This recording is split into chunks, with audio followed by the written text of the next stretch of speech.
తెలంగాణ సెక్రటేరియట్లో నకిలీ ఉద్యోగి హల్చల్ చేస్తున్నాడు.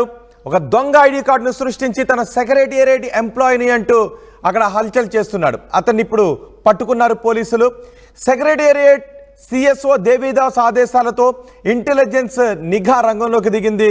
రెవెన్యూ శాఖలో ఉద్యోగిగా ఫేక్ ఐడి కార్డుతో చలామణి అవుతున్న వ్యక్తిని ఇప్పుడు మీరు ఆర్టీవీ స్క్రీన్ పైన చూస్తున్నారు. ఇతను రెవెన్యూ శాఖలో ఉద్యోగిగా ఫేక్ ఐడి కార్డు సృష్టించి ఐడి కార్డుతో గవర్నమెంట్ ఉద్యోగిగా చలామణి అవుతున్నాడు. ఇతని పేరు భాస్కర్ రావు. ఖమ్మంకు చెందిన Bhaskar Rao section officer Prashanth, driver రవితో కలిసి ఒక ఫేక్ ఐడిని తయారు చేశాడు. ఇతను సెక్రటేరియట్ ఎంప్లాయీగా చలామణి అవుతున్నాడు. పూర్తి ఆధారాలు సేకరించి చాకచక్యంగా పట్టుకున్నారు ఎస్పీఎఫ్ ఇంటెలిజెన్స్ అధికారులు. రవిని అదుపులోకి తీసుకున్నారు సైఫాబాద్ పోలీసులు. ఎస్పీఎఫ్ ఇంటెలిజెన్స్ ఫిర్యాదుతో సైఫాబాద్ పోలీసులు రవిని అదుపులోకి తీసుకున్నారు.